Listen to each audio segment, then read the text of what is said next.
kuulate veebiraadiot. Lihtsalt ja keerutamata. Aga pahatihti tuleb välja, et meie valitsejad on just nimelt klannidesse seotud korporatiivsetes sidemetes ja võetakse niimoodi need otsuseid vastu. Nii et ma nagu ei ütleks seda, et meil on nagu rahva võim. Rahvas kui tegelik opositsioon. Palju on räägitud sellest, et nii vastanduvad suurriigid kui ka riikides võimul olevad erakonnad, nii vasak- ja parempoolsed, keda väidetavalt seovad ka omavahel vabamüürlus ja erinevad ordud, mängivad omavahel kokku ning päeva lõpuks on tegelikuks opositsiooniks ja kannatajaks ikkagi valitsetav rahvas. Ma ei oska nüüd öelda, milline ideoloogiline tugevus peab meis olema, et me suudame selle liberalismi nõnda nimetatud jutumärkides liberalismi maha suruda. Nii et minu jaoks on liberalism on aeglane hävitamine. Ma ütleks niimoodi, et jah, et olukord on väga ebameeldiv, aga ta on samas ka väga õiglane. Sest kui ikka inimesed oma õiguse eest ei võitle, siis ei maksa loota, et keegi teine hakkab seda tegema. Ja Märdile täpsustuseks siiski Eesti põhiseaduses ei ole öeldud, et kõrgem võim kuulub rahvale. Seal on öeldud lihtsalt, et rahvas on kõrgeima võimu kandja, aga sõnal kandja on 2 tähendust. Üks on koormakandja, nagu mingi koormaeesel või kaamel või mingi koormaloom, aga teine kandja on viiruse kandja. Ja oleks hea muidugi, kui seda saaks tõlgendada nii, et kõrgem võim on nagu viirus ja inimene kannab seda. Kust üldse see saate mõte, et kuidas rahvas on tegelikult opositsioon, Candace Owensi viimased saated Charlie Kirki lese teemal.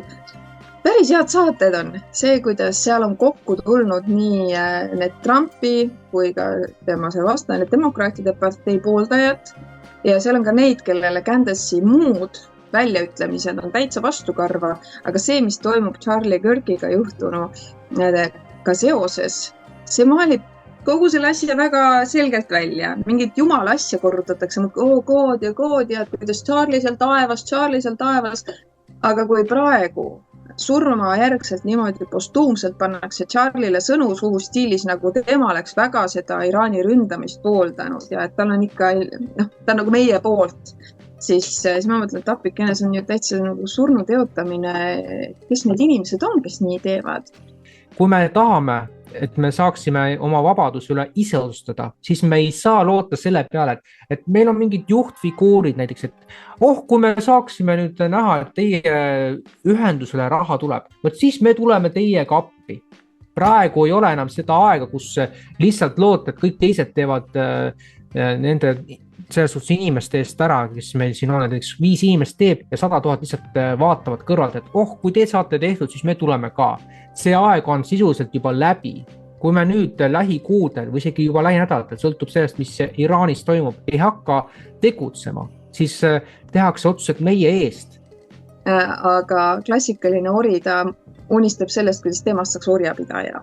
Ja kui ma mõtlen tänaseks kogutud kogemuste peale ka, kuidas inimesed mingites kriisiolukordadeski käituvad, ei ole seal mingit südamesoojust ja headust. Ja võib ju öelda, et inimestel ikka rasked elud on ja seetõttu kibestunud ja siis nad ongi valmis sellised natuke piiri peal ritsid olema. See on see, mida me oleme nüüd kasvatanud siia ja kasvatame. Siin oli see Kertu Orja jutt väga hästi, et ta ei teagi enam, ori võiks ju tahta saada vabaks. Einar Laigna on seda öelda, et tal võib kasvada see soov. Aga see eeldab teatud vaimsuse olemasolu ka ja mälestust vabadusest. Tuli see kuskil loo või muinasjutuna või oli sul lapsepõlves seda natukene või, aga kui sul seda ei olnudki, siis kõige hullem ongi see Deus ex machina, millest Yuval Noah Harari räägib, eks ole. Ehk siis nad teevad selle masinjumala. Ja ta ei oskagi enam seda tahta. Ja siis me jõuame sinna, mis Kertu ütles. Parim, mida inimene saavutada saab oma vaimsuses, on see, et ori tahab saada orjapidajaks, sest et see on ainuke veel siis ütleme saavutus, ainuke püramiid, millest tal veel elus ronida on, eks ole. Võt seda nad loovad. See on meie suuri, sellepärast on see kõige tähtsam töö. See, mida sa, Kertu, oma lastega kodus teed, see, mida Märt koolis lastega teed, see, mis sa seal kõlama jätad, sest et sa tegeled vaimsusega. Ja seda ei saa ära võtta. Ükskõik, kes tuleb, kuidas tuleb, mis meetodiga tuleb, see trots autoriteedi ja süsteemi ja sellise võimu sunniviisilise kehtestamise ja allutamise vastu, kui see trots on inimese sees, vaata, siis seda sa ei saa. Eestis praegu kehtib autokraatne süsteem, mitte demokraatlik õigusriik. Ja see on üpris selge, et autokraatide all olevad inimesed ehk rahvas, kes peab täitma autokraadi käske, on automaatselt opositsioonis, kuigi tema opositsioonis olemise arvamustega ei arvestata. See, mis 92. aastal võeti vastu põhiseadus, andis eeldused riigi loomiseks ja meil on tohutult hea positsioon praegu selles mõttes, et meid on aktsepteeritud meie riiklusõigust, Eesti Vabariigi riiklusõigust on aktsepteeritud ÜRO-st, väga paljud ÜRO liikmesriigid on seda aktsepteerinud eraldi, aga seda õigusriiki, seda demokraatlikku Eesti Vabariiki tegelikult ei tekkinud. Ülemineku ajal võeti valitsus üle ja orientatsioon läks põhiseadusvastaseks.